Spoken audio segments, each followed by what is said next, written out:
Sound good?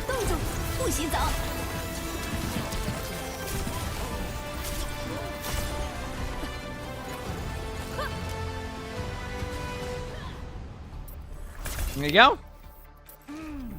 Boom. All right. And we'll re-queue for that later if we can. Yeah. Yeah, Hazard, I imagine, is fun to watch, too. It's just one of those heroes that kind of has that, like, just super fun to watch. All right, YouTube chat's there. Got that going. And then OWCS matches should be here shortly. So let me go get the OWCS matches up and running. Let's do our thing. Hope you're all enjoying the stream, and let's go vibe out and have a good time, Chaz. What's all about, baby, right? Overwatch Esports. Day 2. Been gunning for and wanting for so long as well. So not only does Lip get the role MVP here as well, he was the Asia MVP. That was something he really pushed for and wanted. So congratulations. So nothing's happening yet, so I might try to sneak in one more in case I don't start. And then we'll do that. One of the Torbs dropping. I would not doubt it if they update the Torb drops in about 2 minutes. In about 2 minutes, I think they will. Because I think they have the Brig one ending at 5 a.m. And then they're going to do the Torb one. So I could be wrong. I just know they'll be activated with those new ones very, very, very shortly. That's all I got for you. I don't control that stuff. So, but very soon. All right. Do I think people work on their Sombra after watching Tree yesterday? Like what, in the matches or like in general? No. I get what you're saying though.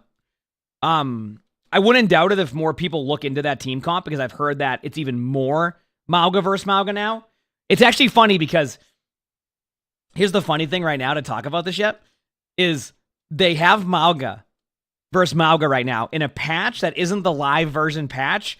And in the live version patch, they buffed Mauga. So, like, you're watching the pre-buffed Mauga being played in OWCS, and then the next patch, the one after this patch they're playing on, they went and buffed Mauga. Think about that one. So you're actually seeing multiple variations of how that's going to go. So, yeah.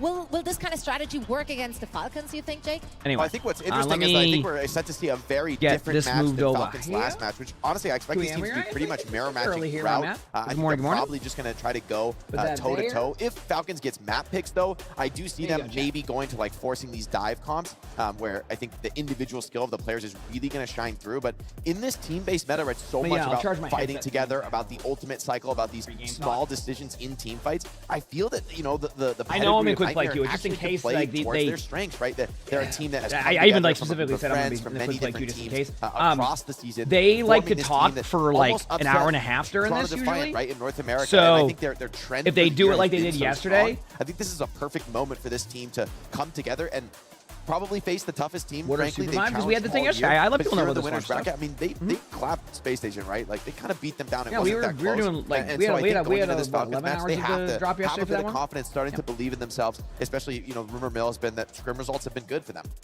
Absolutely. Now, this is, of course, a double elimination bracket, so whichever team is dropping this one, they still have a second chance. I was in Overwatch actually for like close to 12 hours yesterday. Alive here. Actually, I was 12 hours our event in Stockholm at DreamHack. For now, though, we're getting ready for that first match of the day, so let's send it over to our stage. Yep. So. No, Flats is a co-streamer today, too. He's probably just sleeping.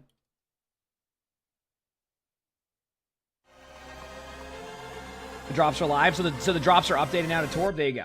So, yeah. I like this little like thing they have going here. His space stations still have some game left in them. Why you usually watch the upload of the games after on YouTube? Yeah, no, it makes sense. Like, I'm very much in the same way. That's why, like, when they talk, I was talking yesterday. To give you an idea, and I don't know why. And if I had one bit of advice, and maybe, I don't know, like I said, I'm on the production side of stuff, but they shouldn't try to do about, there was about 30 minutes of downtime between each match. 30 to 45 minutes. So, the previous king of EMEA remains. Like I said, Squid, I was in there for a while yesterday, so I don't know why it would do that. It should have been able to get it, so I'm sorry that you didn't. I obviously, y'all know I'm grinding those, so. How we feeling today? Yep. But you got more drops now. Got the Torb one going now, and then tomorrow's the Mercy one. So. Pretty much at that midway point in this competition, and we're about to see some sparks. Give you an idea. I'll be in the section until 3 p.m. So that should give you an idea. It's currently Asia versus NA. 5 a.m. It's going to be wild, and I'm all about it. You guys ready to get this going? Headset on now. Love it. Let's go ahead and bring out your first team. Put your hands together for the Falcons! Team Falcons joins us as the reigning kings of Asia after taking down their rivals Crazy Raccoon in a match for the ages, solidifying them as the tournament favorites. But we've seen this before. In Dallas, Falcons came out strong, but couldn't get across the finish line. This time, Falcons will look to get the job done. And their opponents represent that NA region. Welcome to the stage. Oh, hey, Squid, if you want to play it safe, try putting on the esports one, and then they'll definitely have it. They have a rerun that goes with it. I'm giving you as many options on that one. I'm trying my best. Friends from different teams came together. Good morning, yeah, your best opportunity. Athenia, thanks for the 21 months for the tier 1. Thank you, appreciate it. Thanks. Set to challenge one of the tournament favorites. Just to be safe in that side, just in case. Only because, like, they'll have the rerun that happens at a certain point, so for some reason. So, I know. I guess I wish it was easier, like, on some things of it. So, I apologize if for some reason, whenever there's a drop, you just don't get it. It's not... Rose, team of Falcons coming out of the Asia region, one of the best Chaos Control, thanks to the 13 months of the tier 1. Thank you, appreciate it. Thank you. I think it's hard to argue with that. And Nightmare, the plucky underdogs who, well, handily took it to an EU team. Wow, almost a year. Can't wait for the matches today. Absolutely. This was definitely not something we expected. Just taking a look at the history of these teams heading into the World Finals, you would look at that on paper and go, Space Station all the way. But Nightmare has Australia, a ton of tricks up their 9 p.m. sleeve. They have a great read on the meta toilet and how to watching play live it for the pace. first time. Thank you for letting me know that. I was just wondering. It could be. Of course, Falcons did. I mean, this is OWCS. It's like their new yesterday against Twisted Minds. I don't think anybody predicted that, gotta be honest, but the Farah and the got off work, heck yeah. Did kind of rattle them a little bit. I wonder if Nightmare have got anything kind of hidden up their sleeves, although I did end up bumping into them backstage before the match actually, or well, we start here, and they were saying, we're confident in our own game, we are confident in the mirror, so I'd imagine it's gonna be kind of stock standard for them whipping out against Falcons, although Falcons no slouches themselves. Let's be honest with ourselves here. Day number 2 here, OWCS World Finals. It's Team Falcons versus Nightmare. Here we go.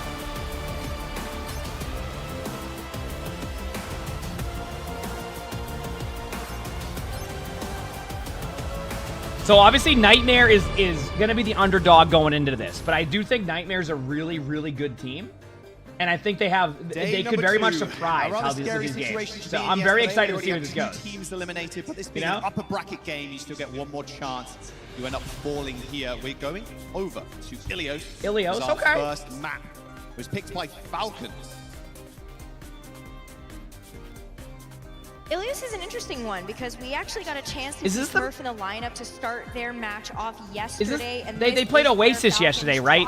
And then lost, correct? And I wonder if this means we do actually lean into the dive with Smurf in this roster. Looks like they're hovering over it. Is Nightmare playing Ryan in this comp? They do not want to play this mirror. It looks like it's going to be infected coming out on the right. Oh no, are they doing the go to point strat? They're going to spam him out. And everybody's happy to see a little bit of this strat, I know this one. They're going to hide in the room. They're going to wait. They're going to TP. Yeah. But look at the comp that Team Falcons is on. They're going to get grinded down. So the way their strategy works is you go point and you tunnel point. The problem is, look at Team Falcons. They're running the Farah and the Ashe, which means there's a lot of AoE damage that's kind of really hard to manage. So what you do is you use the Mei wall, but like, look at this. Like, it's not... Yeah, they're going to swap off real quick. Yeah. They're going to swap off real quick. There's just no way they can effectively make this work. Take the first cap. I mean, there is a... Okay, so there is a strategy to this that does somewhat work sometimes for teams, where you just keep flipping the point on them and then hope that you win one major team fight. So they might actually stay on that and keep doing the same strat.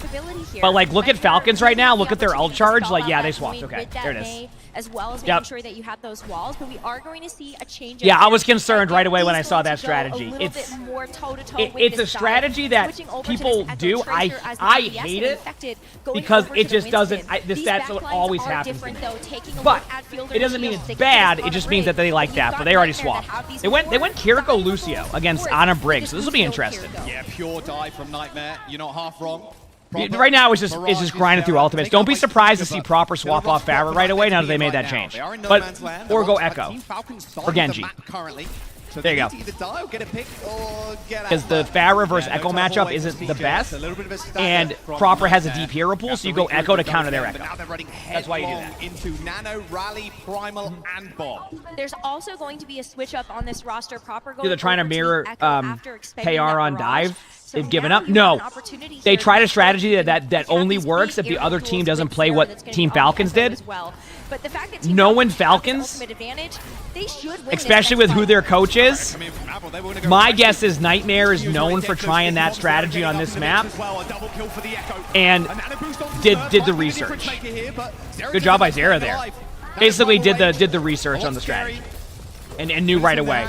That's why they came out of spawn with that exact comp, because they knew exactly what was going to be ran. That's why having a coach is very important sometimes, because while the players can go vibe out and do whatever they got to do to get rested or chill for the games, the coach goes and tells them, hey, by the way, they're going to run this comp, go Farah. So that's just doing research, right? It has nothing to do with like they're like giving up on the strategy. It's more along the lines of they got game plan, and it happens. So they get the touch, and Zera's close to this duplication. A pulse bomb onto Seeker, looking for CJ. Ooh. Gets the stick, but it's on the shield. Damn. And Zera's already been taken it's down. I will say, by the way, the percentages doesn't really align with like Falcons haven't, or not Falcons. Nightmare hasn't looked necessarily terrible right now, if that makes sense. Like, they did a strategy, they got countered hard, they fell behind in the ultimates, but they're still competing in this. It's just, they literally got game plan.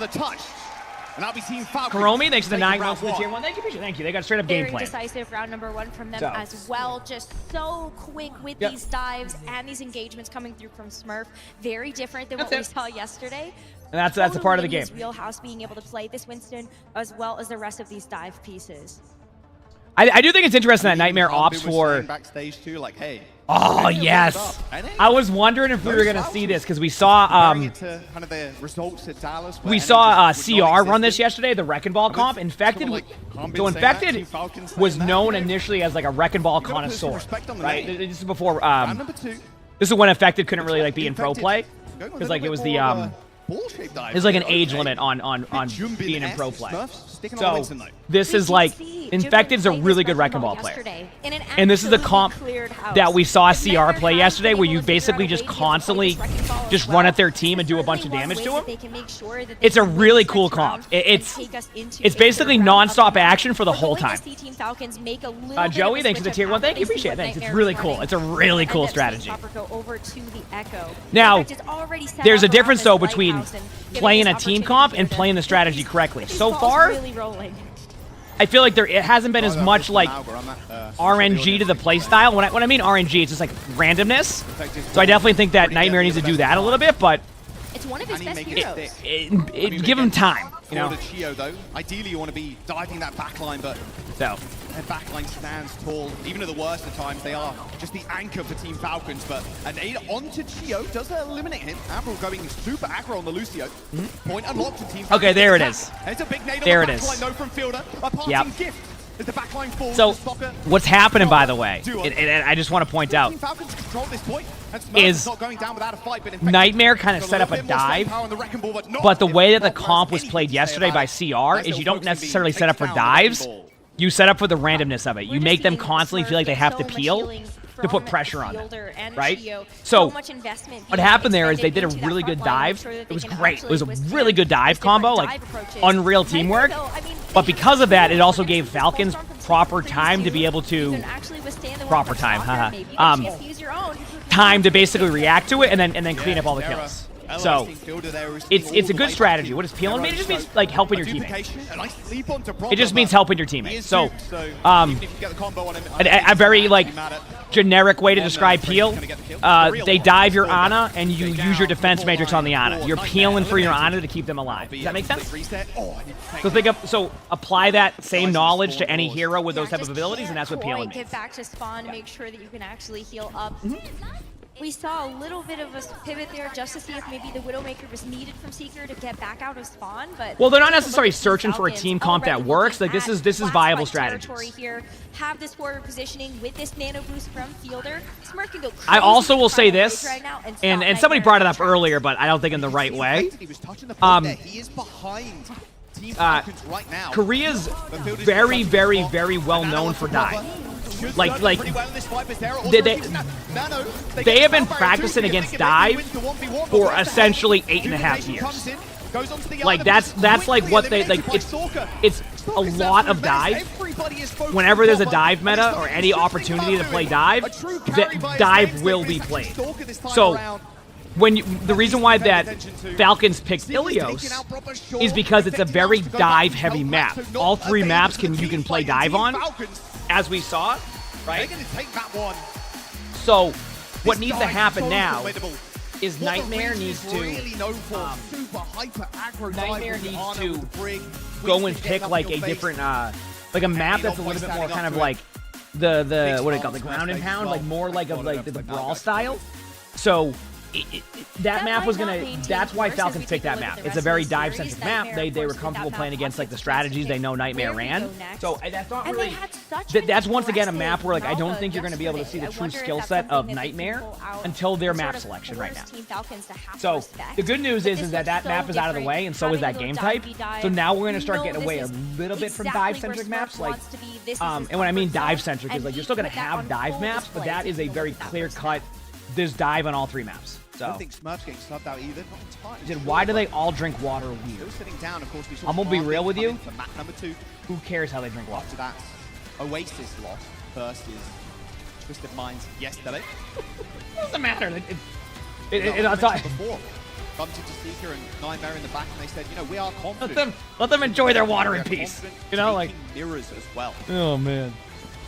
I wonder if Team Falcons are gonna kind of respect that, like you mentioned. I think they have to, and I think that if Nightmare wants to be able to play to their strengths, it's definitely going to be leaning good start. I mean, it's a good start for Falcons, best. obviously. The meta is the meta for the reason. Very, very good start for Falcons. Unfortunately, I think in some cases means we're going to see a ton of Mauga when it looks. Have I ever been a coach? Matchups, but. Well, I just like, I don't know, I've always enjoyed competing, playing games. Obviously, I don't compete anymore. A team that can play but absolutely I definitely still love this side of the game.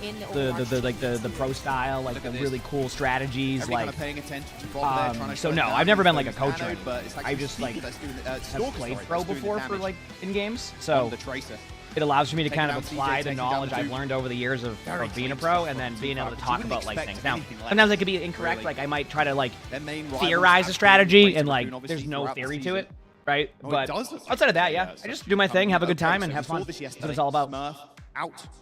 Did we win Supervive? We got second place yesterday. We were one. Basically, if we won our last game of the day, we would have had first, and then so we were second to the league team, but we were really close. So we won 100 gifted, and then today for the Supervive tournament, we played for first place is like 20K. Second place is 16K, so it's a pretty good prize pool for that. So we're gonna today's games are we play against the other teams all day long, so it'll be fun. In the entire world. We had a good time yesterday, though. Who better to have a rival than Crazy Raccoon? Right, yeah. 2 of the best teams, 2 of the juggernauts in the OWCS, that is for sure. Obviously, like I said, Nightmare have been leveling up, and the Korean team's kind of recognizing that as well. You said, you know, this is unrelated, but you just took at the end of the day. Break from Overwatch to learn your guitar, a little bit later guitar, and now you're back in the new Crazy Raccoon in the upper bracket. Yeah, heck yeah. So excited that we get a chance to start off with this one. I feel like whatever, want to become a coach? No, I love streaming. People ask that question, like, do you want to do this, you want to do that, do you want to cast, etc.? My answer will always be, I love streaming. Streaming is a blast to me. I enjoy it. It's a good time. Yeah, I mean, I love is it what I going to be do, Team Falcons versus so Crazy I don't think anybody would complain, but I think NA